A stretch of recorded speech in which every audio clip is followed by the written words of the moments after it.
If you haven't heard of China expert David Thomas, you've really missed out. Few CVs are as impressive as his, and few are as knowledgeable or savvy as he is. Well, actually, I've done quite a lot of research on this, and I found that the most successful foreign companies in China are usually Scandinavian. A prolific author and sought-after speaker, David is the founder of Think Global Consulting and CEO of the Australia-China Friendship and Exchange Association, and someone I've long wanted to talk to about the big picture. Dave Thomas, welcome to the show.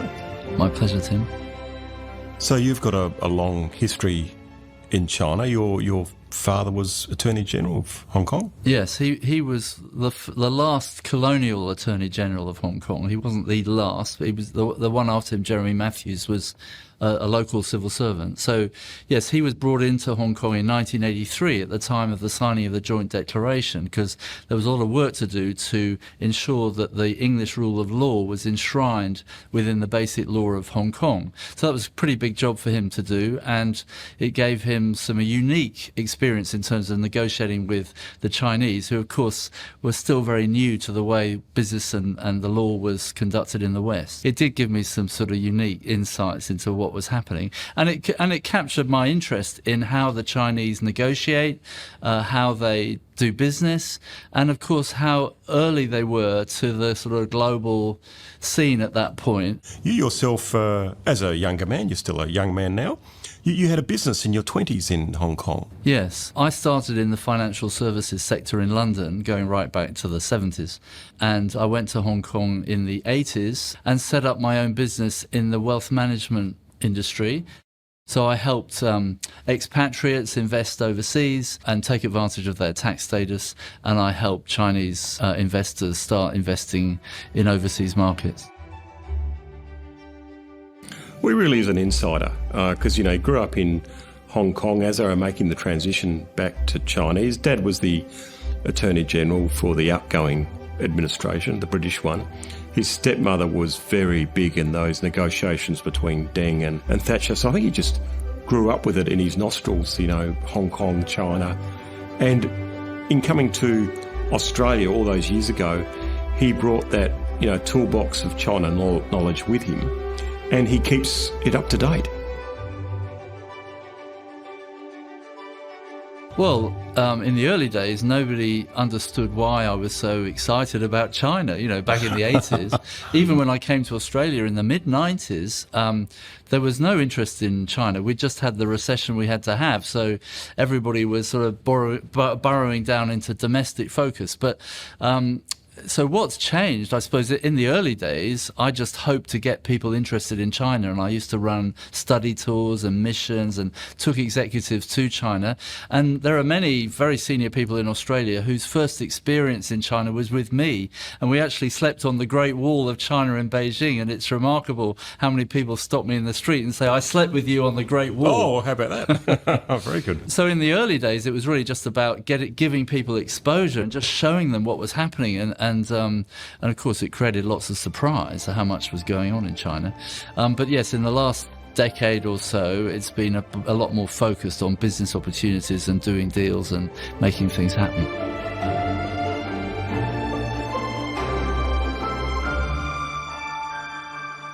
And is there a single piece of advice or principle that you taught businesses then and now that's sort of quite consistent despite all the developments in China? Yes, well, the most consistent message that I've given over the years has been put relationships before transactions.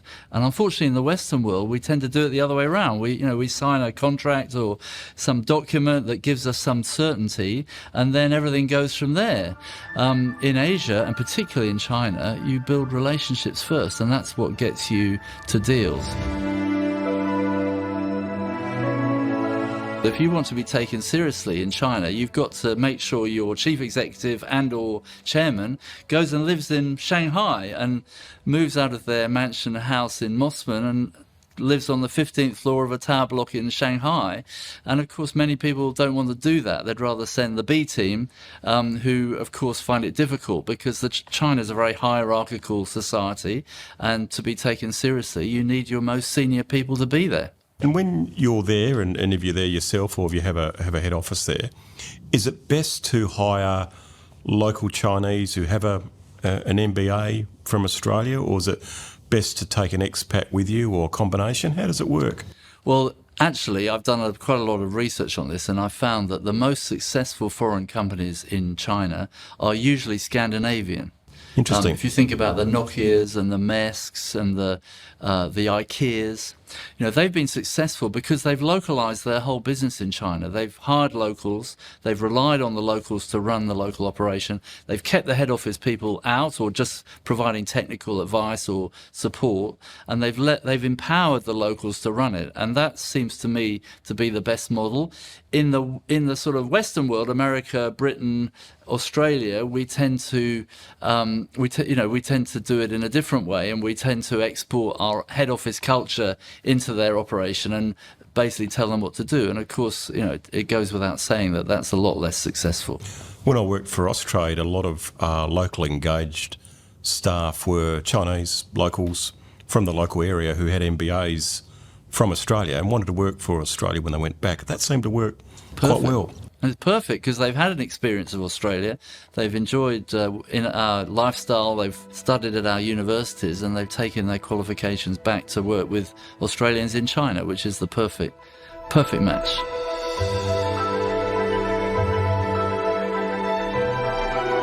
Where do you think things are going to change in the future with China? Do you think climate change type challenge, some of these growth sectors, do you think they'll have a big difference in the types of delegations you'll lead in the future? I hope so. Australia has a lot to say about our role in sustainable energy, new forms of energy, solving some of these climate change issues. We punch above our weight in so many areas. China has a major problem to address, being such a large country and going through their own industrial revolution. There seems to be many ways in which Australia and China could collaborate on climate change. That smart message is a good time to return to David Thomas, who earlier emphasised the importance of putting relationships before transactions, a point I wanted to explore further.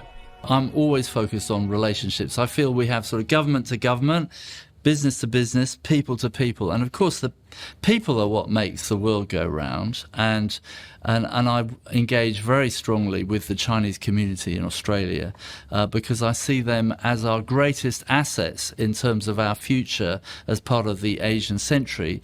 And for Australia to do business in Asia and in China particularly, the local Chinese community can act as a bridge, and we need to get a lot better at empowering them. And that's something I'm very committed to. I once heard you say that a lot of Australian businesses in Sydney were up near Circular Quay, and then the Chinese businesses were down in Haymarket. And so you tried to bring them together by playing golf and mixing on a Friday. Yeah, I mean, I think we need to get business between Australia and China going in the long run, but in the short run, I think we could do that within our own backyard. We've got over 1 million Chinese people living in Australia. We've got several 100,000 here in Sydney, as you say, doing Chinatown business in Haymarket. And we've got the mainstream Australia down the other end of town near Circular Quay. And bringing those two groups together would be a good start.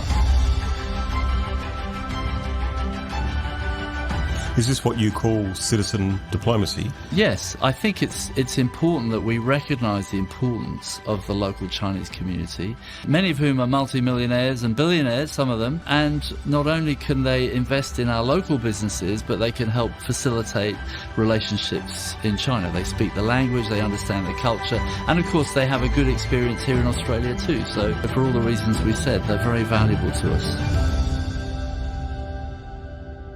Of course, nothing has been easy or normal because of the pandemic. COVID has exacerbated tensions and increased instability and isolation between countries like China and Australia.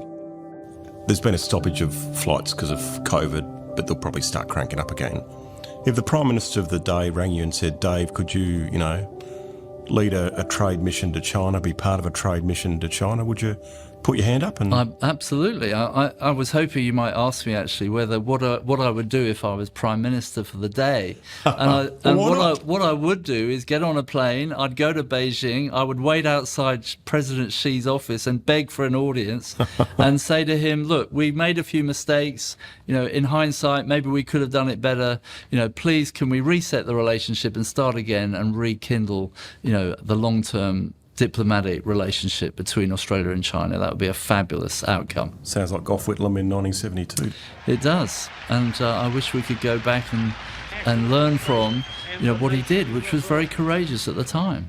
I think even John Howard, who had a difficult relationship at first, went to Beijing and said, "Let's start again," and the relationship improved on the back of the LNG deal and so on. So there can be ups and downs. Yes, I've heard stories of John Howard's first visit to China, and apparently he was quite shocked at how well developed China was when he first went there, which surprised everybody who was at the local end. I think the Chinese, in their attempt to grow out of nowhere, had to get their economy going, and working with other countries was a big part of that. But I think they've reached a point now where I think they feel a lot stronger, they feel a lot more confident about themselves, and if foreign countries don't want to be friends with them, they're quite happy to go and find friends elsewhere.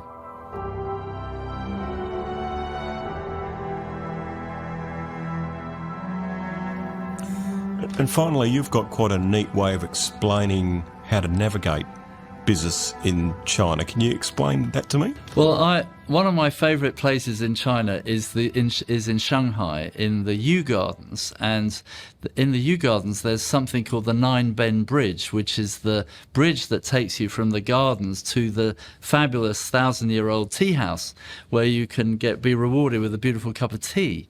And this Nine Ben Bridge is a zigzag bridge, which you see all over China and throughout Asia.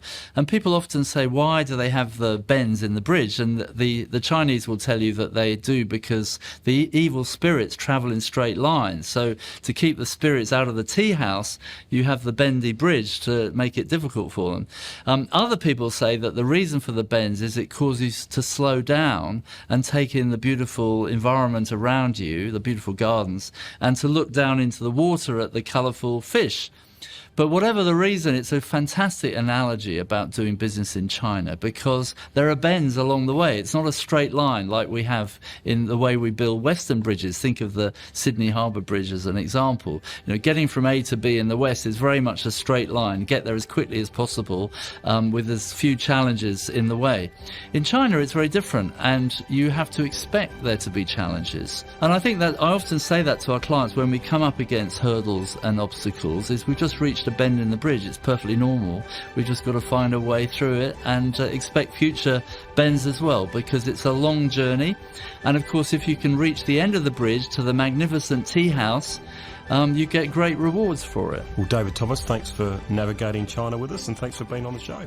My pleasure, Tim. Thank you.